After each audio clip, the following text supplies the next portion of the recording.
You know what this situation reminds me of? You know when you're at school and say there's like a bully at school and he is kind of dictating what everyone else is going to do, like, you know, dictating like, you know, what time everyone is meeting, what time, you know, say like you're in a group of friends, but or at school, and it's like the bullying narcissistic person is the one who dictates the terms, like, oh, we're playing football today, or we're going to be drinking today. And when you're young, you kind of go along with the even if you disagree, you often go along with that kind of personality type, because sometimes that kind of narcissistic personality type just ends up getting control, and no one wants to speak to the elephant in the room. That may be the choices that this person is making are not what the rest of the group actually really wants deep down.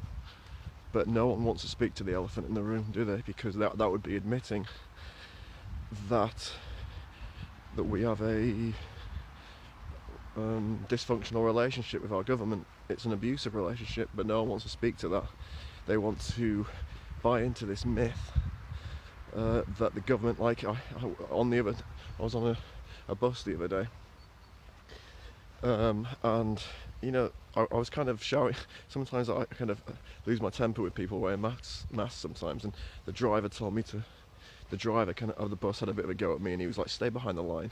And I was like, why? And he was like, because the government says so. And it's like, people just cling to this belief that the government must be doing all this stuff for your benefit, so then they demonise the people who are just speaking to the elephant in the room.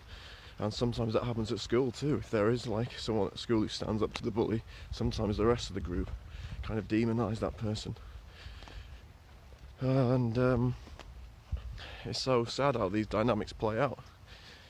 So we got this tyrannical government who's like a bully, and I don't know the full end game of what's going on. I don't quite know what's going on with all these jabs and lockdowns and where it's all leading, but it's already led us to a very dark place, and we need to wake up, and we need to be that person at school who stands up to the bully. I mean, it meant, the things I regret from school are not standing up to bullies, or not doing what I felt I should do, maybe teasing somebody a bit just to fit in. They're the things that I always have a lot of regret over, like bullying somebody else just because everyone else is bullying them. So this is why it's very easy for me to just stand up against the government at the moment, because I know that I'll never regret this, and I know I'm right. But I think there'll be people, loads of people, who are going to, in a few years, they're going to feel bad about the way that they acted around this time, because they didn't stand up. They didn't stand up for themselves, and there's still time to stand up. Anytime people want to wake up and change their mind, won't hold it against you, but the longer this goes on, the harder it's going to be for me to forgive people for not standing up to the bully. The government is bullying us.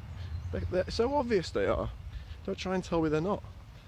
I'm sick of it. I'm sick of people trying to say, oh no, it's only 3 more weeks. The government, it's untested gene therapy, but that's because they just love you so much. They want you to take the vaccine, so take the vaccine. Just take the vaccine. Take the vaccine. Just take the vaccine. Oh, come on, do it for the common good. And I want to know if you better have taken the vaccine, because otherwise you're putting me at risk and my kids. I've seen these ridiculous sort of conversations because people are just they got Stockholm syndrome. And then on top of that, we got this subliminal messaging like stay safe, which is just making us stay in our comfort zones. When I'm on the bus, when I'm in shops and I'm on trains, I hear it all the time. Stay safe, stay apart, put a mask on. It's subliminal messaging. and applied behavioural psychology, and it's seeping into your subconscious, and that's why you've got to rise above it. You've got to notice it, because otherwise, if you just let it program you, you're going to have this really. You're just going to end up like a robot, following orders from the state, and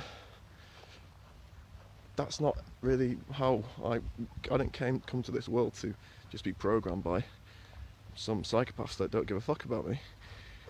So I'm going to start to, well, as much as I can, try and rise above all that stuff. Okay.